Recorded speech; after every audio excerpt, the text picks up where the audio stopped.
Hey everyone, welcome back to my channel. I'm Rainy, this is the Enchanted Planner, and today we're back with another Canva tutorial. We're going to build on what we did last week, which was creating our own letters and numbers in Canva. Today we're going to talk about quotes, which is where we're going to combine text.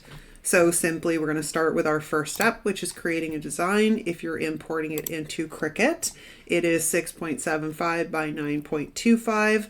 I don't know the specs for silhouette, so you would know what your machine requires. You can just type it in up above. Just make sure you turn pixels to inches. All right, we have a blank canvas. Now, as I discussed last week, the best thing to do to start out with whenever you're working with anything that you want to import into print and cut is make your background a different color so we can gauge if things are touching or not. Heading over to the left-hand column here, we're going to hit the text option, and you can drop in just a simple heading at the top. We're going to change the size, we're going to change the font, we're going to take the italics off because I'm not really fond of italics. I'm also not overly fond of serif fonts. A lot of the times they have their place, but for general things, not a lot. Okay. So where do we start with this? Now, last week we talked about creating shadows around our letters, which incorporated the ability to create an offset so that you would have kiss cut. We're going to do the same thing here by using the effects button, coming to the outline option, changing the outline option to white, and then changing the thickness of it. Now, with this particular font, let's just make it a bit larger here for a second. This works really well. So I could make this a little bit thicker, and then I wouldn't really need to worry too much about creating a kiss cut around it to import it for print and cut. But because we're going to play around with some quotes here, we're going to just leave this a little bit back, and then we'll adjust it when we need to. The first quote we're going to discuss is whether we want to work within one text box or several text boxes. So if we look at, let's look at a simple one like the earth laughs in flowers. Okay. Now, you know, because we discussed this last week, we have big gaps in between our words. If we were to import this, it wouldn't print and cut properly. So the first thing we're going to talk about is what you want this to look like. So in this particular instance, it actually flows fairly well. If you wanted it to be more vertical, you can simply adjust the size of the text box. But I actually like the way this one looks. We're going to come up here to the spacing button, and we're going to change the line spacing, the space between our lines. This makes it a little bit easier when we're trying to fake kiss cuts. So the next thing we're going to do now is come over here to elements, and you can grab any shape you want. We'll start with just a rounded square. Let's change the rounded square into a white. And then we're just going to play around with the size. And we're going to sneak it in behind, duplicate it,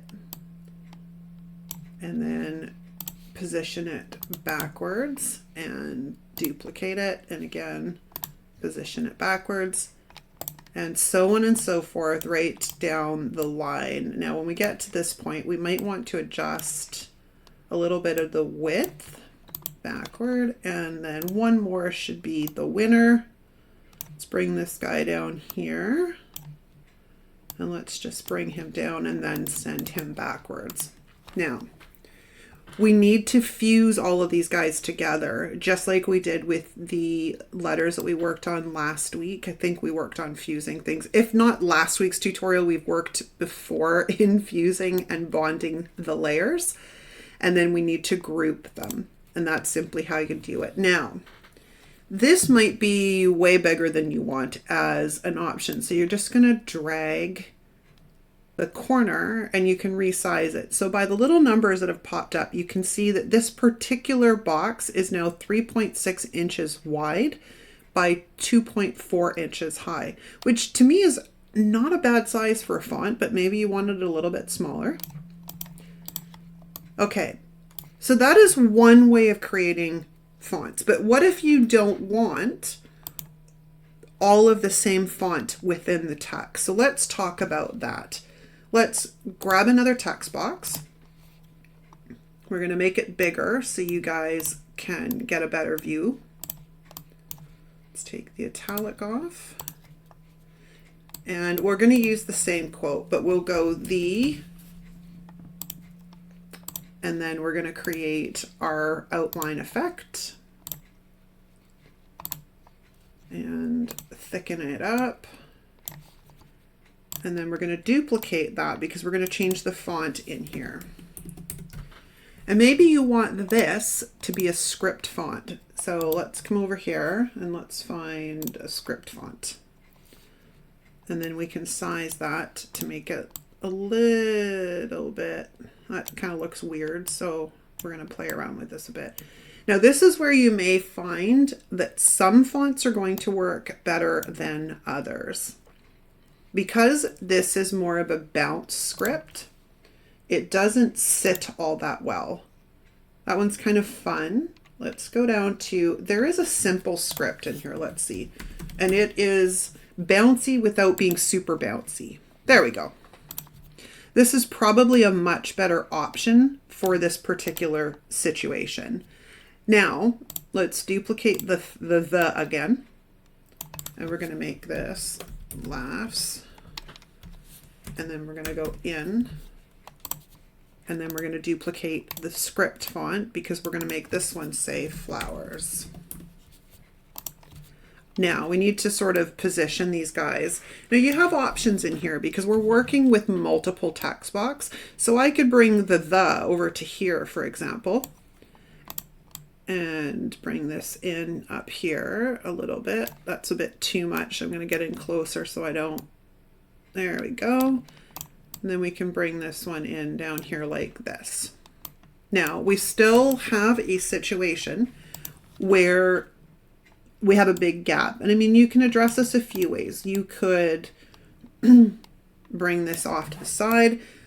Simply, I mean, like I've said it before, you're only really limited by your imagination. And if you don't have, like there are days where I have zero imagination, and that's where I usually will hit Google as my usual to find something that's fun.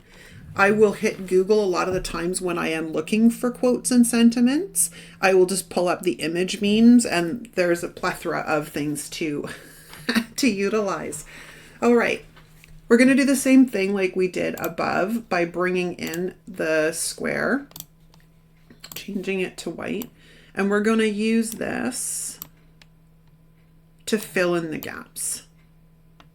So in this case, I think I'm going to make the shadowing on this a bit thicker on the. So let's bring it up to like 132, and we'll do the same on the laughs in 132. Come on. There we go. 33, close enough. Good. Now let's fill in our holes. So I'm going to slip that one in behind. And then we're just going to repeat the process like we did above. And this one, we're going to bring it down and, excuse me, out a little bit. Like so. Now we have to do the same thing we already did. We have to bond everything. So highlighting everything and then grouping it. And then from here again, you can size it however you'd like.